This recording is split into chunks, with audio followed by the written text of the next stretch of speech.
Welcome back to the channel. My name's Adrian. This is my weekly channel update. This is the video where I sit down and I talk about the games that I've played or bought this week, anything that I've actually played, games I've played in, and I'm going to have a conversation topic at the end of the episode. And actually, this one is not a conversation point.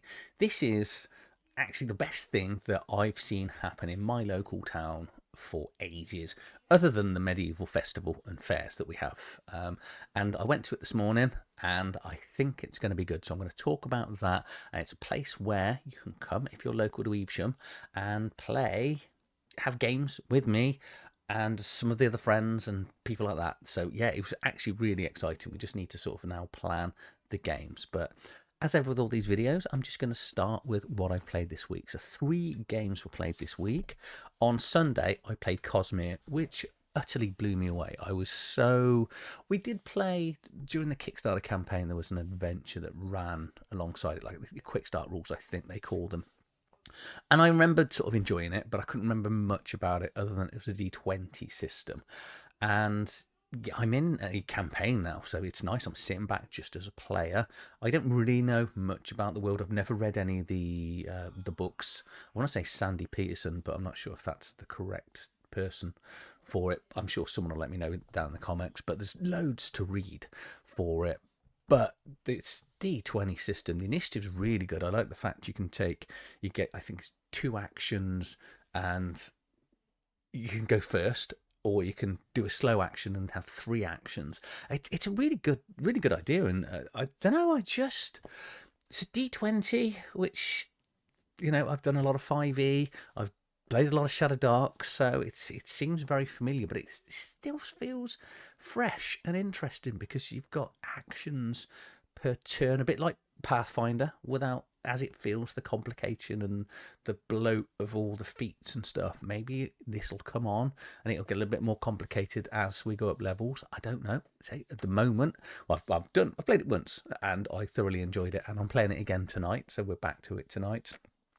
Monday night, I carried on the campaign for Warhammer Fantasy Roleplay on RX Oliver's channel. It's not being streamed, but we are basically in the middle of a village that is being constantly attacked by orcs and goblins, and we spent most of the last session sort of trying to dig through the floor. I didn't, because I'm a priest, so I was sensible enough to sort of stay back.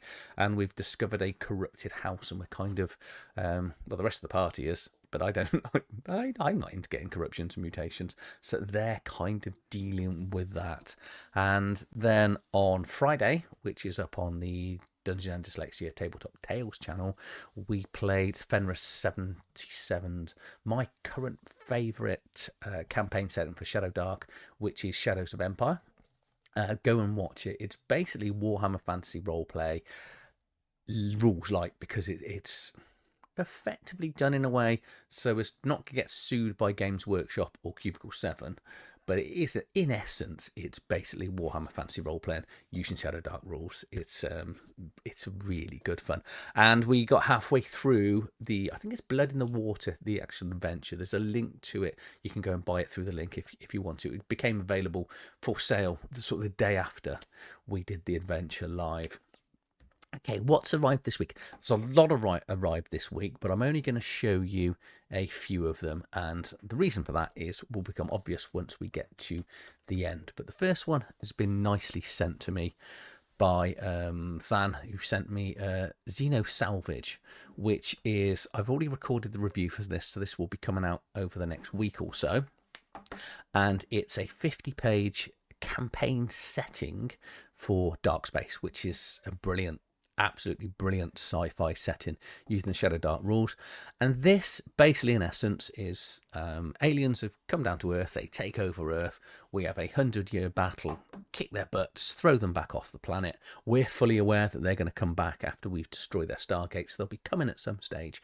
So you, as the players, are salvaging all the areas and locations and fallen spaceships from the aliens, trying to gather interesting technology, so when they do come back, we can kick their heads in. That's the plot. It's such a great idea for a plot. You are going to need Shadowdark for this, and it says you don't need a copy of Dark Space. I think you do. To gain the full benefit out of this, you're going to need Dark Space, but it's got loads of sci-fi equipment, armor, alien technology in here. It's a very nice and cool and weird idea of things that are going to happen. Yeah, watch the review when it comes out. Look out for this. This is available currently on Drive-Thru RPG. The next one is Righteous Vow, which was a recent Kickstarter by Bill Harvard. I've reviewed both 1 and 2. Thoroughly love them. This is actually my first proper look at it. We did sort of tease a look on a video that I did with Bill when the Kickstarter was launching, and obviously this is now my PDF copy. The hardback copies I think are due towards the tail end of this year, and it's 176 pages, so it's coming in pretty much as long as the second one. It's around about there, but we got King Leonidas almost. I wonder if he's going full on Greek-ish in this. We've got dragons in here. So Ghost the Dragon. Bill, it's not hyperlinked. I don't know whether. I'm sure that will be hyperlinked at some stage. He normally hyperlinks his stuff. So we've got in here. I don't want to sort of spoil too much because I'm going to need to get this read and reviewed. We've got Dragon. So it's 3 acts again. Arrival, Kingdom in Turmoil, and then Dragon Slayers. I think we know what they're doing towards the end of this. So we've got the hex crawl map. This is all the areas from the hex crawl map. Let's have a look at some of the monsters. Okay, there's a big dragon. And he's got his brood in here. There's mild spoilers. I probably should have said this. Going in. There's nothing like a first look. Oh, yeah. We did a one-shot in the Righteous Vow world as well. So that, again, is on Dungeons and Dyslexia Tabletop Tales. And he was talking about these trolls with the holes in the top of their head. I'm sure they were trolls. So yeah, they breathe. They sort of hide under the mud, and you just got this like little hole to breathe through. And then they're going to come out and get you. Saw some of this artwork as well, and it's nice that it goes through. Just have a quick look at. Oh, excellent! Old school, proper feel to this. Magic items alongside sort of drawings and pictures of said magic items. Brilliant. Right, I think I've shown enough of that because that's enough of a spoiler. And then my last one, the sort of normal books. I've had this book for a while, but I haven't been able to review it, which is Pendragon, the core rules. So I've done the Games Masters rules, so I've had to go and get the PDF copy just because I don't like doing my video reviews top-down cameras. I know it works for certain people and other channels. I like to do mine with it on the screen and just me sort of scrolling through doing it this way. So yeah, I need to get this properly read and understood. Pendragon is a game that I've enjoyed since I think it was the 2nd edition. So I've definitely played it early to mid 90s. So that's probably the 2nd edition. I can't quite remember. And I didn't want to get into 6th edition because I like 4th edition because it's got all the Celtic magic in there, which Greg Stafford himself said was his worst edition because he thought it made it a little bit too fantasy for the setting. But I just like the fact, I like the option. I do like Celtic magic, which is why I like the Mythic Britain setting for Mithras. But if you've not played Pendragon, you are really missing out. It does some amazing things. So look out for my review at some stage because you've got. I just want to keep going. But I won't. Okay, and then the last one I got, so it's about another sort of 20 books, I think 40 something. I reluctantly, because of the Humble Bundle, grabbed this. So we've got the 5th edition of Vampire the Masquerade, which I played a while back. Didn't overly enjoy it, but I thought, hey, it's on Humble Bundle. Let's pick it up. Let's have another look at it and see if I've matured enough to play and get over my sadness, the fact that my favourite edition is 2nd edition, with a little bit of the 3rd edition rules. I do really like the 2nd edition world. I don't overly like what they've done with it, but I'm constantly getting pushed saying, give 5th edition another go. It's good, so I've grabbed it. So we'll give it another full-on read. The latest Humble Bundle, we are also picking up the Werewolf the Apocalypse from here. And the Hunter game that I'm not overly that bothered about. But Werewolf the Apocalypse is one of my favourite games of all time. 5th edition, they've done quite a few changes from what I can see from my sort of skim through in here. They've taken out some of my favourite clans. They've renamed the tribes, I should say, which, well, you know, as a man of a certain age that likes to moan a lot, I'm not sure whether I like it or not. My favourite tribe is unplayable in this game. They appear to be the bad guys now. So it's going to be interesting just to see how they've managed to do this. This did kick up a lot of a stink in the werewolf sort of fan base with some of the changes to 5th edition, but I am seeing some good things and some good comments about the rule. So I don't know whether I'm going to be able to sort of swallow my years of loving the game to see the changes, like the changes. I'm interested to see how the game itself works and the new dice roll mechanics in here. So it's both of them, werewolf and vampire, they're still very much a thing of the D10 dice pools, but they are kind of different in the way they work.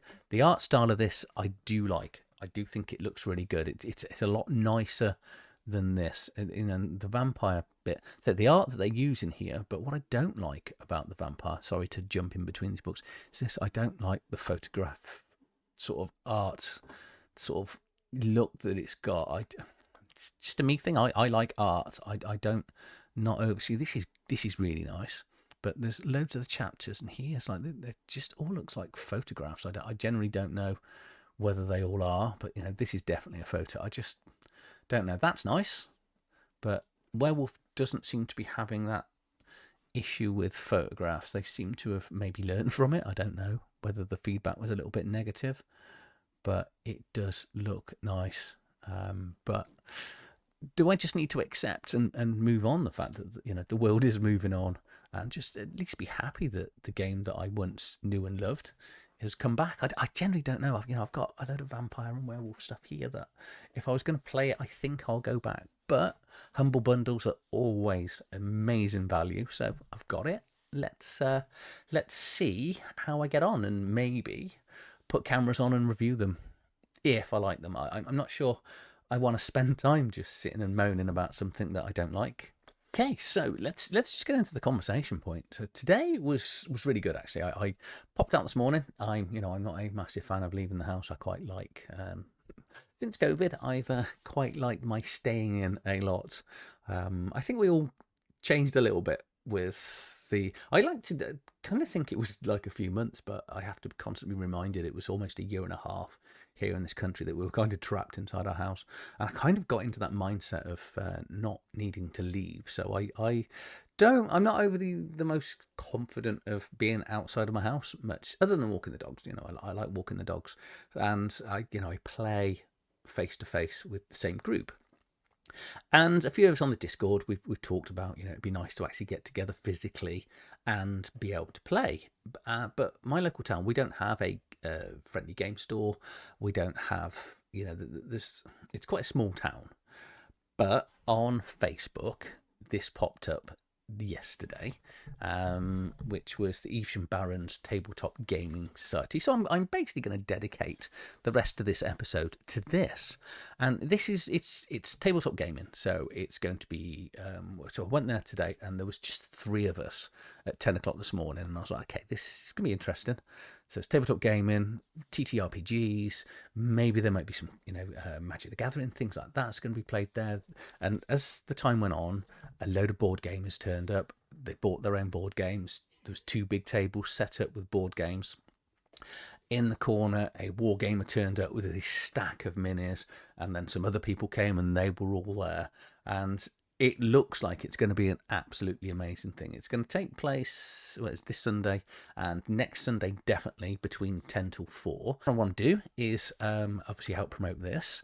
If you are interested in role-playing there and role-playing with me, or you want to come and run your own thing, be it, you know, 5th edition, Shadowrun, whatever it is that you want to run, come and join us. Join the Facebook page. You know, we are a small town, but we are quite close to places like Cheltenham, Worcester, Stratford. So, and it's a big session. So my plan is for this coming Sunday, I'm going to start posting some games that I'm going to run probably going to be Shadowdark, because I think as a one-shot, it's a great way to introduce people into the hobby. It's nice and quick to do characters, and it's really rules light. So, if there's new people that are interested that have never role-played before, someone you want them to come along, join the Facebook page. We will, between us, we'll sit and work out what we're going to be playing. And I don't think I can do every Sunday, but the plan is to be at least on one Sunday a month. I was talking to Lee, the guy that helped organise it, this morning. He was like, it's definitely going on next week. It's going to be dependent on how popular it is. So it was amazingly popular from a board gaming point of view, which is really good to see. But hopefully the plan is to, Andrew Beaton and I, we're going to try and build the role-playing aspect of this out as well. So yeah, I'm going to use this, my socials and stuff, to promote it. So please join the Facebook page. If you want to run anything, come and run things, which is weird because I was saying when I first got into role-playing, I did this. So I probably should have said it's at Wallace House, which is on, I think it's Oak Street is what it's actually called. But that's the place I first started role playing back in 1992. And Andrew and I, we were sort of wandering around, and we went back to look at the room that we were in, that we used to play in. And it was really weird because the room is the same. I don't know if you've ever been to a place and they're not being there for but probably like going back to your primary school. you'll turn over your primary school, other than the chairs being really tiny and the toilets are like really low down for obvious reasons. Then, I've got children. I'm just explaining the reasons why I went back to primary school for parents' evening. But yeah, come and join us, please. I so much prefer face-to-face playing, and I don't get an opportunity to do that outside of every Sunday with my friends. So it'll be really nice to actually come and see you and play with people that watch my channel, and say bring a friend and actually let's just sit down and play some games. I doubt very much, because it's open from 10 till 4, I'll be doing a 6-hour session. I'm not sure my brain can cope with that, but definitely sort of 2-3 hours one shots and stuff. So yeah, that's it. That's the video for this week. So what have I got coming up? I've got a pretty manic week. I think I'm online or playing every night this week. So tomorrow night, we're starting our Druskara campaign. So Zane is running it. So it's for Shadowdark. We did a one-shot 2 weeks ago, I think it was. And we all said we'd like to carry on. Sadly, Bill Harvett can't make it. But Charlotte, who was on my latest, our live review, is coming, and she's joining us to play. Their characters are up. We're going to be going live 7 p.m. British Summer Time on Monday, so it's going to go out every other Monday, we think, for 3 to 4 weeks. Well, 3 to 4 sessions, I should say. Tuesday night, we're doing characters for Liminal, which is a sort of detective supernatural investigation game based here in the UK. Wednesday night, we are doing the live review and giveaway of, I should have written this down, Mutant City Blues, which is a game that I can't wrap my head around the rules. I'm really struggling with it. This was Pookie's pick, so I'm not sure how well this is going to go. I've even watched I don't tend to watch videos of things I'm reviewing because I think it gives me an unfair bias of what someone else's opinion is. But I can't wrap my head around it. It's a very strange rule system, and I can't say any more yet, and I'm hoping to give it a good go for the review, but we shall see. And then we've got Thursday night, I'm interviewing my friend Dean, who has been on my Discord for a long time. He does a lot of the live plays, and he has written a book called There Be Monsters Orcs, which is a Shadowdark expansion setting campaign book where you're going to be playing the evils in society. I don't mean to be racist towards orcs, but his words, not mine. We are going to be playing the orcish people, but obviously, let's find out. I don't know whether I say that you're going to have to be evil. I don't know whether we can play good orcs or bad orcs. I really don't know. I'd imagine because it's Shadowdark, you can play the orcs in exactly whichever way you want to. Pretty much like that Horde book that I reviewed a while back. And then Friday night, we are playing Atomic Shadows live. Ralph is running his game. Atomic Shadows is one of the best settings, I think, for Shadowdark out there. It is post-apocalyptic, Mad Max, mutants, and it does what no one else is brave to do so far in the Shadowdark community, and that's give every dice exploding dice, which is the best mechanic out there. I dare you to find a better mechanic than exploding dice. And everything explodes. Rolling your hit points, to the games master, rolling the number of monsters you're going to fight. Exploding dice. They wreck everything. And that's it. That is my week coming up. So please come and join me. All the links and lives and stuff will go out across both channels. So as ever, if you've enjoyed this video, please like, share, subscribe to the Camel channel. Subscribe to the Camel. I'm going to leave that in. Yeah, I've got a camel. Subscribe to it. It's for the Dungeons dyslexia. I'm going to tattoo it down the side of the camel. I'm going to leave it there. Thank you for watching.